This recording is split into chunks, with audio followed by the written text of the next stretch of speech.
It was a cold, foggy night in the neighborhood. The kind of night where even the wind seemed afraid to whisper. The trees swayed, the moon was hiding behind thick clouds, and all was still. Too still. Our favorite big fat orange cat, yes, the same snack-obsessed, overly confident, belly-dragging orange furball was wide awake. Why? Because he smelled something. Not fish. Not tuna. Mystery. UC. While most cats love sunny windows and quiet corners, this one, let's just keep calling him Cats, had one fatal flaw. He was terminally curious. And tonight, that curiosity was about to drag him into something terrifying. It started when he chased a moth. Simple, right? A fluttery moth, dancing just out of Paw's reach. It zipped past the trash cans, bounced over the garden hose, and flew down the alley he never dared to go down. An alley lit by a single flickering street lamp and ending in a house. But not just any house. The house, the one no one ever talked about. The one with the broken windows, the crooked chimney, and the door that was always closed but somehow, tonight, was wide open. Cat stopped at the edge of the alley. The moth was gone, but the door, still open. A long, slow creak echoed out from it. A breeze whooshed past his face. It smelled like dusty carpets, candle wax, and the kind of fear only cats pretend they don't feel. Most animals would have turned around. Most cats would have run, but not him. He narrowed his eyes, puffed up his chest, which made his belly puff up too, and took a step forward. Curiosity didn't kill the cat, he muttered. It made him legendary. And just like that, he walked in. The inside was darker than a cardboard box under a couch. The walls groaned. The wallpaper peeled like snakeskin. The furniture was covered in old white sheets that moved when there was no wind. Cat took one cautious step. The floor creaked. He took another. Something above him scampered tiny feet. Not a mouse. Something heavier. He froze, then shook it off. Probably a bat, or a raccoon with anxiety. He wandered into what looked like a living room. An ancient TV sat in the corner. Its screen cracked like a spiderweb. In the center of the room was a grand piano. Keys yellowed, some missing, and then it played. Plink. Just one key. No one touched it? Cat whipped around. His tail poofed to full volume. Okay, he whispered. Ghost jazz is not on my playlist. He took a deep breath and marched forward. But with every step, the house seemed to shift. The walls narrowed, the shadows deepened, and then, he saw it. A painting. A giant one. Above the fireplace. And in the center of it, a fat orange cat. His eyes widened. It wasn't exactly him, but it was close. Too close. Same fur, same face. Same weird sideways smirk he did when he farted by accident. Beneath the portrait, a gold plaque read, Sir Puddingworth. Vanished, 1899. Sir, what now? Cat whispered. He stepped closer, and then the eyes in the painting blinked. Cat leaped 3 feet in the air, which is impressive, considering he rarely jumped unless a vacuum cleaner was chasing him. The eyes blinked again. Then slowly, the mouth in the painting moved. You should not be here, it rasped. Cat backed up. The piano let out another note. Plink, then another. Plink plonk. The window slammed shut. The door boom slammed behind him. Locked, trapped. Cat single quotes as heart pounded. His whiskers twitched. His tail looked like a pipe cleaner dipped in electricity. This is fine, he muttered, clearly lying. This is all fine, just a little haunted house. Nothing I can't handle. I survived that one time I got stuck in a laundry basket for 6 hours. He turned toward the stairs. He didn't want to, but something pulled him. A strange tugging. His belly not hunger for once, but something older. He padded up slowly, one stair at a time. Creak. Each step louder than the last. At the top was a long hallway, dust, cobwebs, doors on either side. He picked one. It creaked open. Inside, a nursery, old, abandoned, rocking horse tipped over. Toy blocks, spelling run on the floor. Oh sure, Cat muttered, subtle. The mobile above the crib spun slowly, and then it sang. A lullaby, but backwards. The walls pulsed. The light flickered. Cat's paw moved without him wanting it to. It touched the blocks. And they moved back. He jumped back. Nope. He bolted from the room, hallway stretching behind him. The air changed now, colder, now, whispering. Voices. Too many. They weren't angry. They were sad. Don't go. One whispered, turned back. Another begged, but one low and clear said, you woke it up. Cat skidded to a stop. What did I wake up? I didn't even touch anything. I mean, okay. Maybe I licked that weird dusty cookie on the shelf, but thump. Something moved downstairs. Heavy. Dragging. Pause. No. Too slow. Claws. He crept to the railing. Peered down. Something. Something was moving in the shadows. Too big. Too wrong. It turned its head. He didn't see a face, only 2 glowing yellow eyes, and a mouth that opened sideways. Cat gasped. It saw him, and it smiled. He ran down the hallway back into the nursery, slammed the door. He held it shut, even though it never really locked. Whatever it was out there, it moved slow, but deliberate. Like it knew the house better than him. Like it built the house. He backed into the crib, then noticed something strange. Under the crib, a hatch, carved into the floorboards. He opened it darkness, and a ladder. He hesitated. Then the voice behind the door whispered, "Come out, little kitty." He dove out the ladder, went down forever, deeper and deeper, until finally, thud, he hit the floor. It was a basement. No, a cave, a tunnel. He looked, gone. Ceiling sealed. No way back. The walls glowed faintly with green slime. The air smelled of old tuna and sadness. He stepped forward, and the tunnel lit up, painted on the walls. Were cats, thousands of them, portraits, sketches, realistic, cartoony, all orange, all staring, each one with a name and dates. Sir Puddingworth, Dame Marmalade, Count Meostein. And then, at the very end, a blank frame. Waiting. Cat's heart froze. Next to the frame, a tiny label, the last, and then, a voice behind him, "You were never supposed to come here. You were never supposed to come here." The voice was everywhere. It bounced off the slimy stone walls. It whispered through the cracks in the ground. It wasn't angry. It wasn't even threatening. It was tired, ancient, like something that had waited so long to be forgotten. It started remembering itself just to haunt someone again. Cat turned slowly. Nothing. No figure, no shadow. But he felt it. A presence. A vibration in the floor. The kind that makes your fur stand up before your brain catches up. His paws tingled. His ears folded back. Even his whiskers tried to retreat into his face. And then, from the shadows, tap.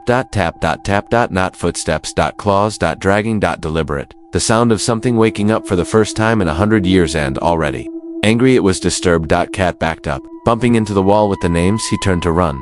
But now the walls were different. The cat paintings were gone. Now there were cages, scratched from the inside. Bent bars, shredded labels, and on the floor, broken collars, names half scratched. Out, CH by MYZYRS, and then his name. A new one, freshly etched into the stone. WIG jealous his. Paws trembled. Double quotes. No. Nope, no thank you, he said, tail straight out like a bottle brush. I am not interested in this cursed cave subscription. I'm going to unsubscribe now. But a wall behind him began to breathe. Yes, breathe. The stone pulsed. In, out, and from that wall, it formed a face. No mouth. Just the outline. Huge. Round. Cat like, but hollow. And from where its eyes should be, 2 streaks of black ink dripped down its stone cheeks. Cat stumbled back. The voice returned. You are the last one. The last orange. The last loud. The last proud. You are the final piece. I am not a puzzle, Cat yelled, then immediately regretted yelling. The floor opened beneath him. He fell. Thump. He landed in a room, a chamber, a throne room. No, not a throne. A scratching post, massive, covered in thorns, instead of carpet, and sitting on it. The creature, no face, just orange fur, stretched over something far too tall. Its body melted into the floor like a candle. Dozens of tails curled around it, each swishing independently. And surrounding it, cats. Dozens. Sitting. Silent, motionless. Ghost. Cats. Transparent. Eyes, glowing faintly white. None blinked, none breathed. Wiggles opened his mouth to scream, but nothing came out. The creature leaned forward and hissed. A hiss so loud it shattered his thoughts. He collapsed. Eyes wide, breathing fast. The voice spoke again. Join them. You're tired. You're heavy. You've always been a watcher. It's time to rest forever. Wiggles struggled. He blinked, and something inside him sparked. No, he was not Sir Puddingworth. He was not Dame Marmalade. He was not Count Meowstein. He was Wiggles, Captain. Wiggles the Snack King, the legend of the litter box. He was not meant to be silent. He was meant to cause chaos. To bark at pigeons. To knock over expensive mugs. To chase squirrels. In his dreams he stood up. Slowly he stared down the creature. Listen, nightmare furball, he growled. I don't know who hurt you, but you picked the wrong cat. The creature let out a guttural growl. The ghost cats all turned their heads toward Wiggles. He didn't flinch. He stepped forward. One paw. Two. I don't belong to your little collection, he shouted. And I am not going to spend eternity ghost hissing in your haunted basement. I've got tuna to eat, windows to sit in, trash cans to flip. A bolt of lightning struck above them. A crack opened in the stone ceiling. Moonlight poured in. And suddenly, the ghost cats blinked, one by one. And then, they stood, not angry, not possessed. Awake, trapped, no more. One ghost cat nodded. 2 Wiggles, another purred. A third slowly smiled. The creature screeched. Its tails flew in all directions. But the ghost cats moved toward it, surrounding it. They didn't touch it. They just stared, together. And the creature began to melt. Not from fear, but from truth. It was never a monster. It was all of them. Twisted by years of being forgotten. Abandoned pets, lost strays. Left in the dark by humans and history. It became one thing. But now, it was many again. Wiggles stepped back as the light expanded. The room cracked open, and suddenly, he was outside. He blinked. The stars above him. The breeze fresh and cool. He was lying in the grass outside the house. The door shut. The house, silent. Wiggles stood up, brushed leaves off his fur, and walked home. No fanfare, no parade, just peace. He didn't need to tell anyone what happened because he knew, and somewhere in the dark, those who were lost were no longer alone. A week passed. The house was still. No creaks. No groans, no piano playing itself in the dark. Captain Wiggles tried to forget what happened. He slept in sunbeams, chased bugs, knocked over exactly 3 full coffee mugs, and a bowl of cereal in protest of being ignored. But something wasn't right. He kept hearing whispers, not loud, not creepy, but always the same words, drifting through vents and dreams. The curse isn't over. He told himself it was just his imagination, that maybe the haunted house had fried his brain like a leftover fish stick. But then the mirror in the hallway started fogging up by itself, and drawing paw prints. Backwards. With claws that looked nothing like his. He wiped it away. It came back the next day, and this time it said, "We followed you home." That night, it started. The hallway stretched longer than it ever had. Doors that didn't exist before creaked open by themselves. And when he walked past the bathroom, the toilet flushed by itself and said, "Meow." That was the final straw. Wiggles rallied the troops. He summoned Maximus, the retired bulldog ghost fighter. He summoned Lady Mittens, a tuxedo cat who once exorcised a haunted vacuum cleaner. He summoned Biscuit, the emotional support ferret, who couldn't speak but blinked in Morse code. The team was ready. They called themselves the Whiskered Watch, and their mission, end the curse before it spread across the entire neighborhood. Because if the ghost cats could be freed, then what had followed Wiggles home must have been something else, something darker. They began their investigation at 3 a.m., because of course, that's when evil loves to wake up. Wiggles led the team into the living room, where the shadows no longer moved like shadows but like snakes. They slithered, they hissed, they whispered his name. Wiggles, Wiggles, he rolled his eyes. Oh, shut up. He lit a candle using Lady Mitten's emergency birthday lighter. And on the wall behind the couch, it was there. A hole, a tunnel. It hadn't been there before, not last night, not ever. Biscuit blinked 3 times. DOM helpful, Wiggles muttered. They stepped inside. The tunnel stretched down into darkness. But this time, it wasn't stone, it was fur. Yes, the walls were fur, living, twitching fur. They walked slowly, pause, silent, and the deeper they went, the more the voices returned, not the sad ghost ones. No. These were angry, snarling, laughing, mocking, and always whispering one name over and over again. Sir Puddingworth. Wiggles stopped. His tail twitched. Wait, he muttered. That's not me. That's Lady Mittens. Turned to him wide-eyed. You're his bloodline, Maximus growled. Of course. The final descendant. The last orange. They reached a massive underground chamber, and there, sitting atop a throne made of ruined scratching posts and stolen collars, was Sir Puddingworth. But not the painting version. Not the noble cat in the portrait. This one had changed. Eyes glowing. Teeth too long. Fur blackened at the edges like he'd burned and never healed. His body melted into the throne like tree roots. His laugh echoed through the chamber. Welcome home, Wiggles. Wiggles stood firm. You're not my home. You're a history mistake. Sir Puddingworth sneered. You left the house, but you brought me with you. Every creak, every whisper, every curse I carried now lives in your walls. I followed you because we are the same. We're nothing alike. Wiggles barked. The air shuddered. You're wrong, the shadow purred. We all end up like me. Then the floor split open. Shadows poured out. Dark versions of cats they knew. Evil reflections. Mirror-fanged monsters. One looked just like Wiggles, but with no eyes. It hissed, echoing his voice backwards as Selgie. Watch was surrounded. Lady Mittens pulled out catnip bombs. Maximus roared and charged. Biscuit climbed to Shadow's face and kicked it in the nose, and Wiggles, he faced his ancestor. Why do you hate the living? He shouted. Puddingworth growled.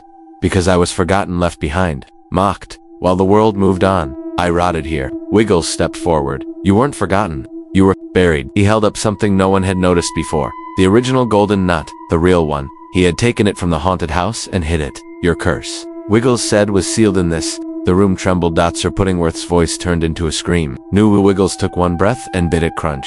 The nut shattered, and the curse shattered with it. The chamber collapsed. The shadows screamed and dissolved. Sir Pudding form twisted and vanished into dust. The air cleared. The fur walls unraveled, and for the first time, silence. Real silence. Not haunted. Just still. They emerged from the tunnel at dawn. The birds chirped. The sky was pink. Wiggles, Maximus, Mittens, and Biscuit stood in the backyard. Wiggles looked at them and then collapsed. Dramatically. I need snacks, he whispered. And possibly therapy. Mittens purred. You did it? Maximus barked. You broke the Whiskered curse. Biscuit blinked. Esanusi Xanoe. All laughed. Even the breeze sounded happy again. Wiggles looked at his home. Haunted anymore. Just weird. In the normal way. He smiled. Guess I'll sleep now. And just before he drifted off, he heard one last voice. Soft, grateful, faint. Thank you, Wiggles.